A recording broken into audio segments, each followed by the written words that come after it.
வாழிய செந்தமிழ் வாழ்க நற்றமிழர் வாழிய பாரத மணித்திருநாடு. பாரத மணித்திருநாடு நேயர்கள் அனைவருக்கும் வணக்கம்.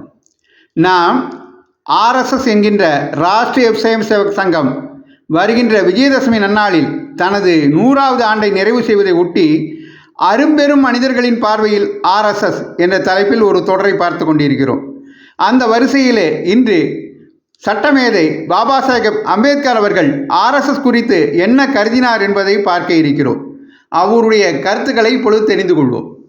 டாக்டர் அம்பேத்கர் 1939ஆம் ஆண்டு புனேவில் நடைபெற்ற ஆர்எஸ்எஸ் முகாமை பார்வையிட்டார். அடுத்தவரின் ஜாதியை அறிவதற்கும் ஆர்வம் காட்டாத முழுமையான சமத்துவமும் சகோதரத்துவமும் அங்கு நிலவுவதைக் கண்டு ஆனந்த ஆச்சரியம் அடைந்தார். சுயம் சேவகர்களுக்கு அவர் ஆற்றிய உரையில், சங்க தன்னார்வ தொண்டர்களின் முகாமை நான் பார்வையிடுவது இதுதான் முதல் முறை. உயர்ந்த வகுப்பினர் என கருதப்படும் கவர்னியாஸ், தாழ்ந்த வகுப்பினர் என கருதப்படும் ஹரிஜன்ஸ் இடையே நிகழும் முழுமையான சமத்துவத்தை கண்டு நான் மிகவும் மகிழ்கிறேன். இன்னும் சொல்லப்போனால் அப்படி ஒரு வேறுபாடு இருப்பதாகவே இங்குள்ள யாரும் அறிந்திருப்பதாகவே தெரியவில்லை. நான் இந்த முகாமில் யாரும் தீண்டத்தகாதவர்கள் இருக்கிறார்களா என்று டாக்டர் எட்கேவர்ஜியை கேட்டபொழுது, இங்கு தீண்டத்தகுந்தவர் தீண்டத்தகாதவர் என எவரும் இல்லை, இங்குள்ள அனைவரும் இந்துக்கள் என அவர் பதிலளித்தார் என குறிப்பிட்டிருக்கிறார். டாக்டர் அம்பேத்கர் சங்க உறுப்பினர்கள் பலருடன் தொடர்பில் இருந்தார்.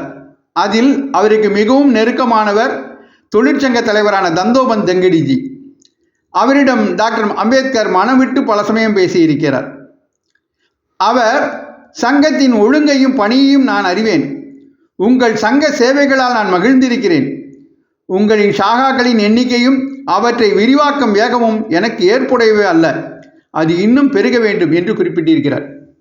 இவ்வாறு தனக்கும் டாக்டர் பாபா சாஹேப் அம்பேத்கருக்கும் இடையில் நடந்த உரையாடல்களை தந்தோபந்த்ஜி தான் எழுதிய பாபா சாஹேப் அம்பேத்கர் என்ற புத்தகத்தில் குறிப்பிட்டுள்ளார். டாக்டர் அம்பேத்கர் ஆர்எஸ்எஸ் குறித்து எப்பேற்பட்ட உயர்ந்த அபிப்பிராயங்கள் வைத்திருந்தார் என்பதை இவையெல்லாம் நமக்கு உணர்த்துகின்றன அல்லவா?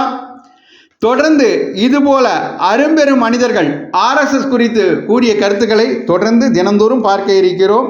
அவற்றை கேட்பதற்கு தொடர்ந்து பாரத மணித்திருநாடு சேனலை தொடருங்கள் என்று உங்களை அன்போடு கேட்டுக்கொண்டு விடைபெறுகிறேன்.